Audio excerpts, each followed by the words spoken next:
リーバイスじゃなくてこっちがいいって思ったのが、じゃない方の美学みたいなのがじゃない方の美学マックイーンがもともと僕自分のファッションのルーツっていうか、この綺麗な発色すごいね。綺麗いい。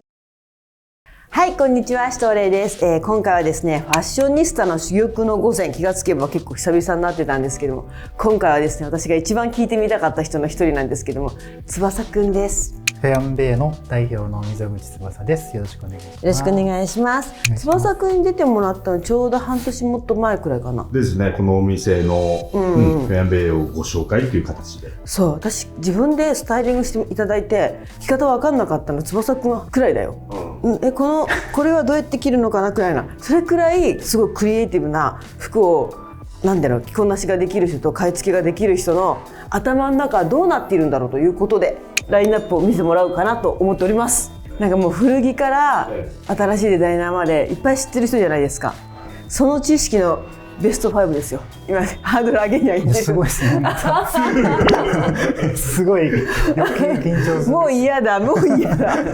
じゃあ早速、こっちからかな。はい、じゃあそっちから。では、はい、これは古着何？これはね、古着です。モンゴメリーワードっていうストアブランドの101っていうデニムのジャケットなんですけど、これ60年代ぐらいのじゃない方ブランドっていうか、これセカンドって言われるデニムジャケット、多分よく聞くと思うんですけど、リーバイスが多分王様で、その形って当時派生していろんなとこが作ってたんですけど、その中の一つがこの101っていうやつで、なんか僕が古着屋さんになって初めて買ったデニムジャケットで最後に買ったデニムジャケットって感じです。これ1着しか持ってないんですよ。わー、意外。それはどこで出会ったの？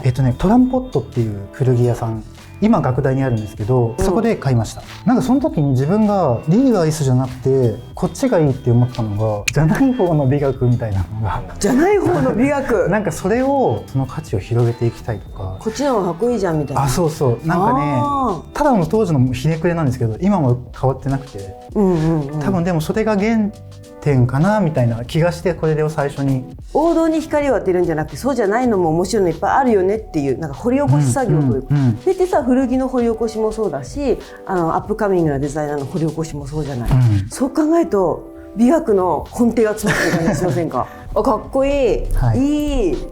もう本当あれだね、お墓まで持っていく案件だね。これはいいよ。はい、では次は2個目ですね。はい、3.1 セットってか同じブランドなんですけど、全部テネス・イゼっていう、アフリカのナイジェリアにルーツがある、ブランドで、アショーケっていう布なんですけど、生地で、全部手旗織りみたいな昔の鶴の恩返しみたいなやつ、メーターで20時間ぐらい織るのにかかるんですよ。これは、今シーズンのもの？いや、結構前です。これも 4,5 年ぐらい前で、テネス・イゼが出始めたよっていう時の。そうです。この魅力って多分その手間暇時間がすごくかかるっていうところ。そうですね。で、彼は自分の資本で織りの工場、繊維工場を作ってて、雇用もちゃんとしっかり作っていて、ちゃんとそういう社会を回す仕組みを作ってると、そういうところにもすごい僕的に共感できる。自分と周りの人も幸せになっていくそうですね、システムを作るブランド、手織りの温かさと、でもここら辺がなんかちょっとジャケットの袖っていうの、になってるのが面白くない？こういうデザイナーの出世のルーツみたいなのが出てる洋服ってすごい好きなんですよね、作ってる人の。はい、じゃあ3つ目なんですけども、こちらですね。これは何になるんだい？かぶりのコートで、プルオーバーのコートなんですけど、レディースですね。アレキサンダー・マックイーン、当人がまだデザイナーしてた時、多分2001年秋冬のコレクションですね。これはどういったいきさつが？僕着るようじゃなくて、前のお店で僕が自分で買い付けしたやつなんですけど。なんでこれを珠玉に選んだの？いや、マックイーンがもともと僕結構自分のファッションのルーツっていうか、好きになったきっかけは多分そうで、服好きになったきっかけが、多分高校生ぐらいの時にで、マックイーンのショーを見て結構衝撃だったんですよね。彼のショーのエンターテインメントとかを見てると、なんか作品もすごいどんどん気になってきて、探すんですけど出てこないんですよね。その時のアーカイブ、コレクションピースとか本当に出てこなくて、これはそのメリーゴーランドを題材にしたコレクションの時のもの、ラペルのワンショルダー、こういう風に着てるけど、本来だったら襟だからラペルだから、こういうラペルですよ。かつ逆なんですよ。逆。こう着るとこう収まるんですよ。あ、こう収まる。そうです。こう収まる。はい。はあ、面白い。ここが肩に引っかかって、この辺はなんかちょっとオフショルっぽい、ワンショルダーか。本当に結構僕的には衝撃を受けたアイテムです。確かに。はい。服マニアが作る服って感じがする。服を知り尽くしていっぱいこねくり回してこうなったみたいな感じだね。これはすごい。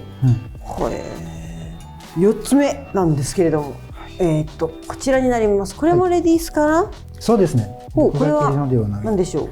オーブリー・ヴィンセント・ビアズリーっていうオスカー・ワイルドの「サロメ」っていう戯曲の挿絵を描いてた人で、プリントが施されてる70年代ぐらいのワンピース。この時代ってこういうアートプリント、ウェアラブルアートみたいなのがすごい出てきた時期で、なんかウッドストックフェスティバルの写真の総柄のやつとか、プリントで見せていくっていうのがなんかすごい盛んになってきた時期。なんでこれを珠玉に選んだの？もうこれは単純にものとして美しいなっていう。まあ確かに美しいし、あと古着ならではディテールのこだわり、このボタン、後ろの全面プリントになっております。あ、すごいな。はい。おー、しかもコンディションもめちゃめちゃいいしね。なるほど、袖がこうなってんだね。あ、そうですね。その切り返しがなくて、一枚絵ちゃんと綺麗にプリントにしたいから、切り込み入れたくないから、こんなに生地をいっぱい残布がいっぱい出るような切り方をしたということですね。なんかすごい贅沢じゃない？そうですね。70年代ではコレクターズアイテムの一つになると思います。もうなんかもう珠玉の10選で言えばよかった私。翼さん家にお邪魔してください。そうだそうだ。いろいろ見せてもらっていいですかみたいな。じゃあ最後はこちらですね。これはムートン？ムートンです。ジャン・フランコ・フェレの。おお。80年代ぐらいのシェイプスキンムートン。この綺麗な発色すごいね。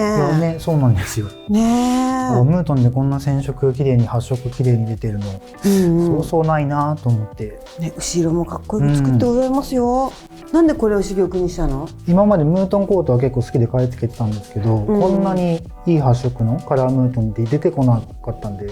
一番フェレがこうノリノリの。あ、そうですね。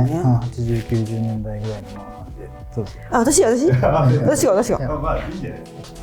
着ていただきまして。お。ああ、かっこいいね。見てもいい？ちょっと一緒見てみますか。綺麗、いい色。でもオレンジだけど派手なんだけど地味っていうね、落としどころのオレンジだね。ビカビカすぎない。で後ろのなんかベルトの位置が秀逸じゃございませんか？柔道着みたいな。あ、そうですそうです。ね、一瞬なんか柔道っぽくない？この形が。これより上だとあざといし、これより下だとなんか足が短く見える。絶妙。こりゃ見つけた時してやったりっていう顔をした。なんかこの辺の3つとかはそうなんですよね。本当残しておきたい古着だなって感じです。てかこれからもこういうのを買っていきたいなっていう感じです。あ、ちなみにですね、6番目選ぶんだったらこのニットらしいですよ。どちらの？ボッテガ・ベネタの2020ぐらいのやつです。ダニエル・リーだった。そうです。ダニエル・リーがやってた時で、セリーヌもうやっぱフィービーがやってた時僕もすごい羨ましいなと思って見てて、でもなんか女性のための服だなってすごい思ったんですよ。でもなんかその系譜を引き継いでる人の男性のための服がやっと出てきたなー。あ、そうです。そういう感じ。待てたみたいな。結構夢中でしたその時は。じゃあダニエル・リーの時代のもののボッテが結構持ってた。あ、ちょこちょこ持ってます。はい、翼くんの珠玉の5選プラス 0.5 ですけれどもすいません。皆さんはどれが気になったでしょうか。ぜひコメント欄に書き込んでおいてもらえたらなと思います。それではまた次回の動画でお会いしましょう。じゃあねー。